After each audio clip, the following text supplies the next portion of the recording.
Have you ever paused to wonder what truly happens to your soul the very moment your body is consumed by fire? This isn't just a dark curiosity, it's one of humanity's oldest, most profound fears that transcends cultures, religions, and centuries of human history. Take a moment to reflect on your own instinctive reaction to fire. Think about when you accidentally touch something hot, like a stove burner. Without even thinking, you yank your hand away before the pain fully registers. This reflex is wired into us at the deepest level because fire literally destroys living cells. Now, if your body reacts this way to heat, what happens to that part of you that isn't physical? Your spirit, your essence. Cremation became widely accepted in the 20th century, largely due to practical reasons: shrinking cemetery space, hygiene concerns, and the rising costs of traditional burials. It was a convenient fix to modern problems. But in our rush to adopt cremation, have we overlooked ancient wisdom about what really happens during the passage from life to death? What's more unsettling is how common cremation has become. In the US, it went from just 5% of deaths in 1970 to over half today. Millions choose this without fully considering potential spiritual consequences. Even more alarming are the consistent reports from mediums around the world who communicate with cremated spirits. They describe experiences filled with burning sensations, confusion, and despair, as if the transition didn't go as it should.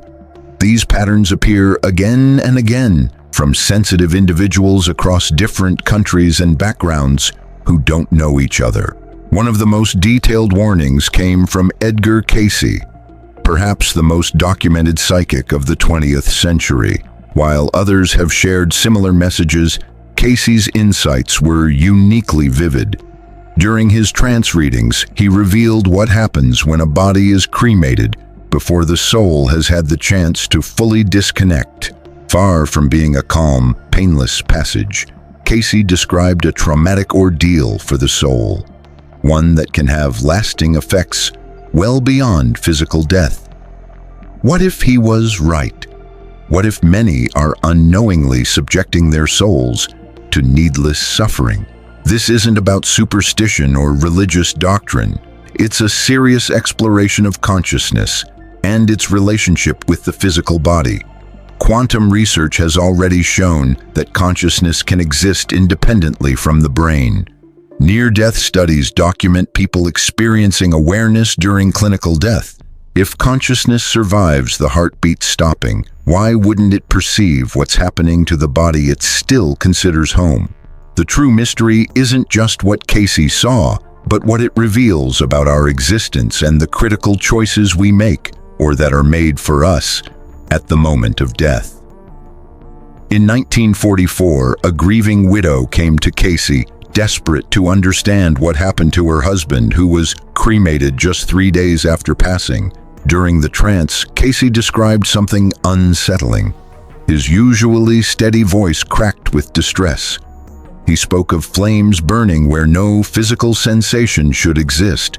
A soul trapped in agony, unable to fully break free. Cayce's account was hauntingly specific.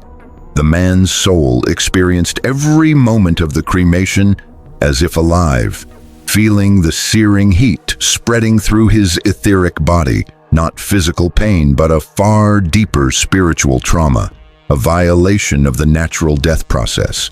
The soul was confused and lost throughout, denied a smooth passage to the afterlife. Instead, it endured a violent, premature separation from its body, like a vital cord abruptly severed before its time. Cayce described how the soul struggled to detach, but was held back by energetic cords of light, which normally dissolve over days after death. When cremation happens too soon, these cords burn along with the body, causing profound spiritual injury. Even more shocking, Cayce said, the suffering doesn't end when the flames die down. This energetic trauma can linger for months or years, hindering the soul's ability to move on naturally. He also explained how this trauma makes it hard for the soul to communicate with loved ones left behind. Cremated souls often become fragmented energetically, needing time to heal before reconnecting with the physical world. There are spiritual guardians, beings of light, who usually assist souls during transition, but these helpers become disturbed by the premature cremation suffering, disrupting not just one soul but the surrounding spiritual environment. During the reading, Cayce noted the man's soul tried desperately to warn his family. The widow likely experienced unexplained anxiety, nightmares, or odd feelings before the cremation. When she confirmed this, the reading's accuracy was undeniable. The soul had sent all its remaining energy through dreams and intuition to warn them, but without understanding, the family proceeded with cremation anyway. The most unsettling part of Edgar Cayce's vision came when he described the exact moment the flames touched the body. He said the soul emitted a scream, not audible to human ears, but one that echoed through all spiritual realms. It was a scream filled with panic and despair, so powerful that other spirits nearby could sense it, sending waves of anguish rippling across higher planes of existence. After that reading, Cayce himself was never quite the same.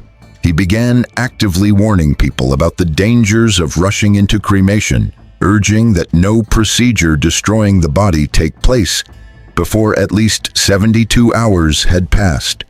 Cayce explained that the soul follows a natural timeline to disconnect from the body, and interrupting this process can lead to serious spiritual consequences. Those close to him noticed that after this reading, Cayce started having recurring nightmares involving fire. He'd wake with a sense of urgency, as though he had to warn someone of an impending danger. It was almost as if the vision had left a lasting energetic imprint on his own soul. The number 3 keeps showing up across ancient spiritual traditions, always tied to death, rebirth, and transformation. Jesus rose on the 3rd day. Tibetans hold a 72-hour vigil after death. The Egyptians considered this time frame critical for the soul's journey. This isn't coincidence. There's deep wisdom encoded in this temporal pattern. Those 3 days represent the soul's natural window to fully disconnect from the physical body and begin its journey on the spiritual planes. Interfering with that process causes consequences well understood by our ancestors. In the first 24 hours after death, the soul remains closely linked to the body. It often stays nearby, watching family members' reactions, trying to communicate and processing the shock of passing. Many families report sensing a presence during this time, and they're right. The soul is essentially reviewing its life like a fast-forwarded film, emotionally coming to terms with its earthly experience before fully letting go. When cremation happens during this period, it's like abruptly ending a critical therapy session. On day 2, the soul starts moving away, but still maintains strong energetic ties. It tries to say more meaningful goodbyes, often appearing in dreams or sending signs to loved ones. The soul is preparing to leave, but isn't quite ready yet. Cremating the body on day 2 forces a premature farewell, like being pushed out the door before you've finished packing. The soul simply hasn't had time to prepare for a complete separation. Day 3 marks the pivotal moment. This is when the last energetic cords between soul and body naturally dissolve. The soul is ready to move on, having completed its disconnection and integration. Cremation after this point doesn't cause spiritual harm. Before diving deeper into this ancient wisdom, it's worth noting that recognizing these natural cycles reflects a grasp of quantum principles, how the universe operates through energetic rhythms. Early participants in related studies are already reporting remarkable breakthroughs. Are you ready to explore this too? Details are in the pinned comment. Jewish tradition honors these 3 days through Shemirah, a continuous vigil by the body during which prayers are said to aid the soul's transition. Hinduism calls this time pradharma, performing rituals, chanting mantras, and making offerings, all before cremation, to ensure the soul is spiritually ready. Ancient Egyptians took this seriously enough to develop mummification, preserving the body to support the soul's well-being during transition. Even without embalming, they strictly observed the sacred 3 days. Native American shamans performed ceremonies over these days, entering altered states to guide souls safely onward, preventing trauma or obstacles. What's remarkable is that cultures across the globe, with no contact between them, developed this knowledge independently. This suggests the 3-day period reflects a universal, spiritual truth, not cultural guesswork. Modern near-death researchers have found evidence backing this timeline. Survivors of prolonged clinical death often need about 3 days to fully process their experience and reintegrate into their bodies. Honoring the 3 sacred days respects not just the deceased, but the natural order of the cosmos. It's a profound act of love, allowing the soul to transition peacefully without rush or interference. Science today is catching up with what Cayce revealed decades ago. Respected doctors, neuroscientists, and quantum physicists are uncovering findings that support his views on consciousness beyond death and the spiritual impact of premature cremation. Dr. Ibn Alexander, a Harvard neurosurgeon, spent 7 days in a coma from bacterial meningitis.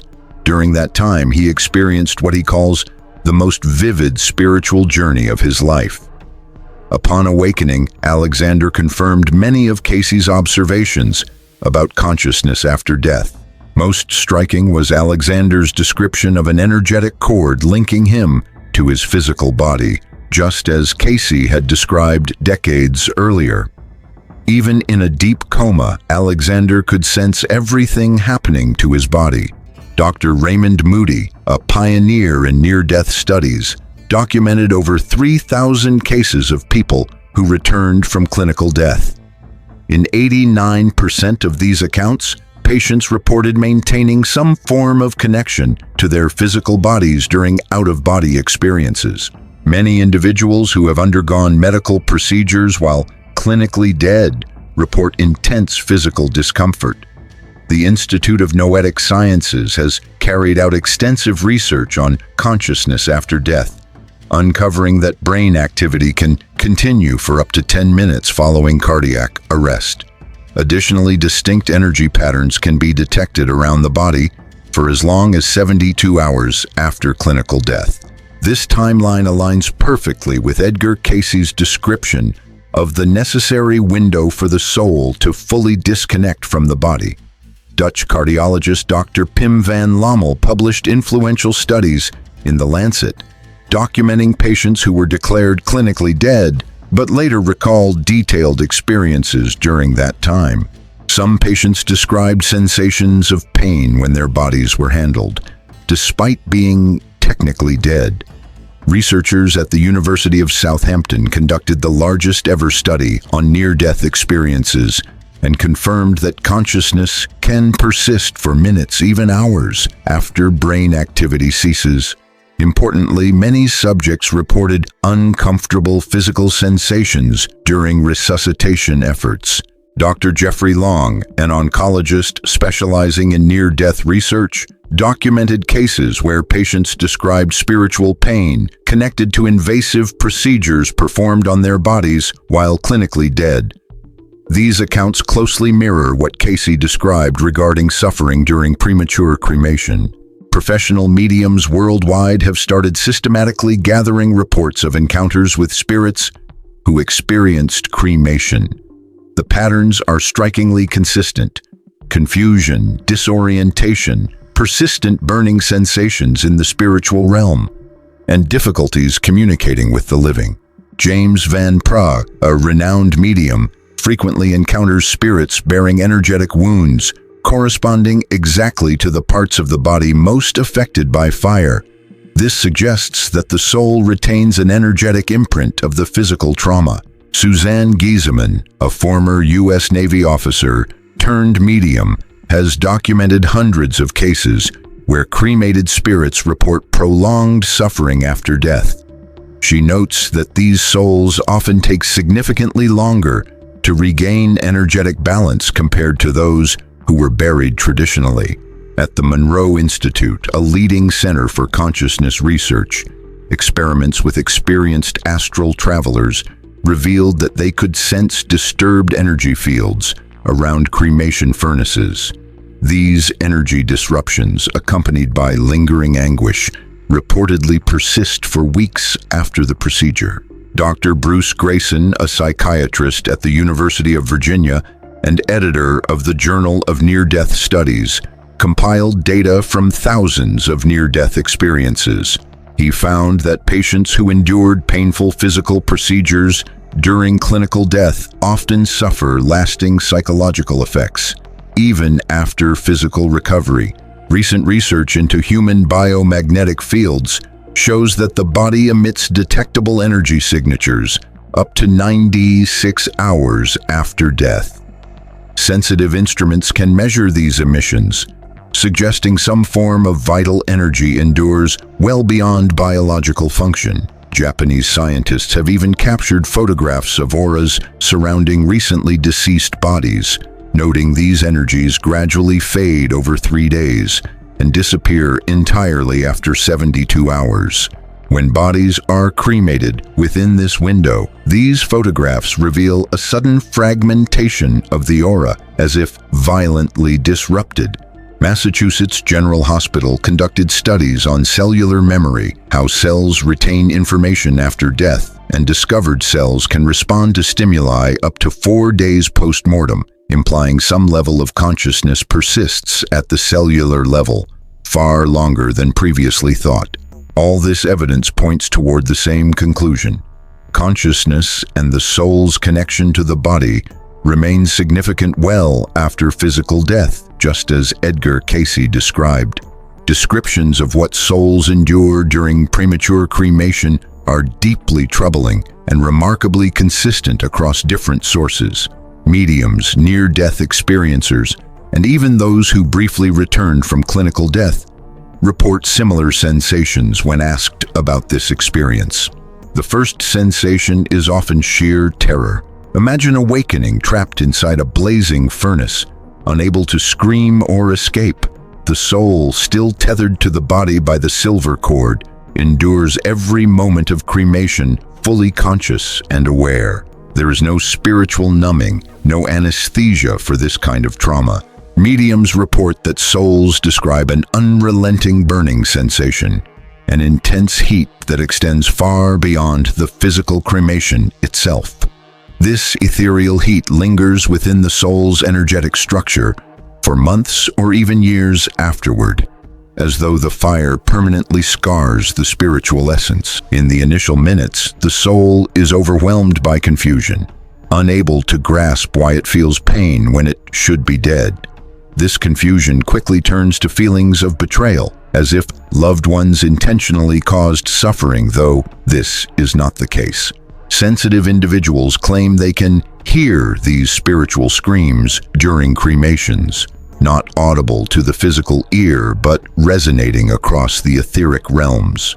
Other spirits nearby perceive these anguished cries, creating a ripple of energetic disturbance that affects the surrounding spiritual environment. Perhaps the most harrowing experience reported is forced dissolution, the soul feeling as though parts of itself are being torn away alongside the burning body. This fragmentation clashes with the soul's instinct to remain whole. Despite desperate resistance, the soul cannot prevent this tearing. Many souls describe a sensation of falling during cremation, as if being pulled down into denser, darker realms where suffering intensifies. This occurs because the energetic trauma lowers the soul's vibration, drawing it into lower spiritual planes. The experience also magnifies the perception of cremation's odors and sensations, making the ordeal even more vivid and distressing. The soul doesn't just endure the intense heat, it also perceives the smell of its own flesh burning, the crackling roar of the flames, and even the voices of the crematorium workers. It's a fully immersive, traumatic sensory experience. Spirits who have gone through cremation often describe a lingering sense of incompleteness, as if vital pieces of themselves were lost in the process. This feeling of being fragmented can block their ability to communicate clearly with the living and stall their spiritual progress. The pain isn't just physical or energetic, it's profoundly emotional. The soul experiences deep sorrow when it realizes it can't finish its natural transition. It's like being abruptly woken from a crucial dream, leaving a frustrating void that lingers indefinitely. Mediums often report seeing burn marks on the spiritual bodies of cremated souls. These marks aren't just visual, they cause ongoing pain on the etheric level. The soul must endure a lengthy process of energetic healing to shed these traumatic scars. During cremation, the soul feels intense isolation. It's utterly alone, feeling abandoned by loved ones who chose this path. This sense of abandonment cuts deep because the soul still carries all the emotions and memories from its earthly life. The spiritual heat the soul experiences is said to be far more intense than any physical flame, an energy that scorches the very essence of the person, causing damage that can take decades to heal. Some spirits report still sensing this residual heat years after the cremation. One of the most unsettling experiences is a warped sense of time. Those 90 minutes inside the furnace feel like hours or even days. Every second stretches out, magnifying the agony.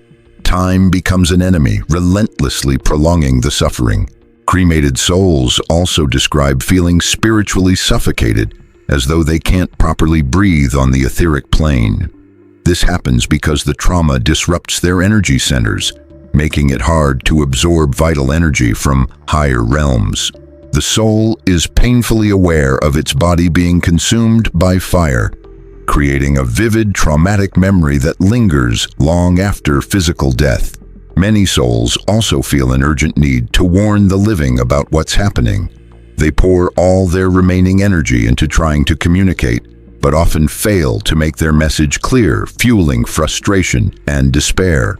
Now that we recognize the spiritual risks of premature cremation, the big question is, how can we protect our souls and those of our loved ones during this critical transition? There are practical, respectful alternatives that honor both modern realities and ancient wisdom about the dying process. The simplest step is to honor the natural timeline for the soul's disconnection. If cremation is chosen, wait at least 72 hours after death before proceeding. This gives the soul time to complete its natural separation, preventing traumatic forced disconnection.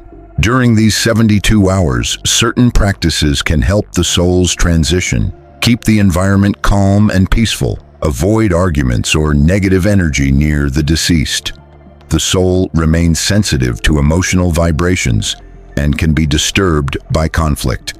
Playing soft, uplifting music can help. Spiritual traditions recognize that certain frequencies support the soul's release. Classical music, mantras, or compositions designed for spiritual transition can all facilitate this process. Light white candles around the body, the gentle flicker creates a protective energy field, helping the soul maintain its integrity. Avoid harsh, artificial lighting, which can interfere with delicate energetic shifts. Speak to the soul, explaining what's happening and reassuring it that it's okay to move on. Many souls linger because they feel responsible for loved ones left behind. Giving them emotional permission to let go is crucial. Certain crystals like amethyst, clear quartz, and selenite can assist. They create energetic fields that support the soul's ascent to higher dimensions. Place these stones around the body or hold them during meditation focused on the deceased. If possible, invite an experienced medium or sensitive to check if the soul has fully detached before cremation. Skilled mediums can sense when the silver cord has dissolved, ensuring the procedure is timed safely. For those who prefer to avoid cremation altogether, traditional burial remains the gentlest spiritual option. The natural decay process lets the soul disconnect gradually without trauma. The earth itself offers a protective field for peaceful transition. Modern green burials also honor these spiritual principles. By placing the body directly in the soil without chemical embalming, decomposition happens naturally and energetically harmoniously. This blends practical needs with ancient respect. For families who've already chosen immediate cremation, spiritual healing rituals can help. Forgiveness ceremonies, meditations sending healing energy to the soul, and protective prayers may reduce the spiritual harm caused by premature cremation. Some funeral homes now offer spiritual transition services that include mandatory waiting periods, calming environments, and even spiritual counselors present during the process. Consider creating a spiritual will along with your legal one. Specify your preferences for cremation timing, rituals to support transition, and how you want your soul cared for during this crucial phase. Share these wishes with your family ahead of time. Many traumatic decisions happen during grief because families weren't prepared. Open conversations about spiritual preferences can prevent rushed, harmful choices. You might also develop a family transition plan where everyone documents their wishes for post-death care, including timelines, rituals, and trusted spiritual guides. In cases where immediate cremation is legally mandated, it's important to explore options for exceptions, grounded in religious or spiritual beliefs. Many states and counties recognize the right to perform specific spiritual rituals, and specialized attorneys can help negotiate these accommodations. Meanwhile, cultivating your own spiritual practices during life can strengthen your soul's resilience for the transition ahead. Regular meditation, energy work, and expanding spiritual awareness build a stronger energetic framework, better equipping the soul to endure trauma during passage. Those who practice astral projection or out-of-body experiences often develop a deeper understanding of the soul-body connection, which can help ease their future transition. The deliberate suppression of knowledge about the risks of premature cremation is no accident. There's a reason why modern society has discarded thousands of years of spiritual wisdom in favor of practices that can harm souls in transition.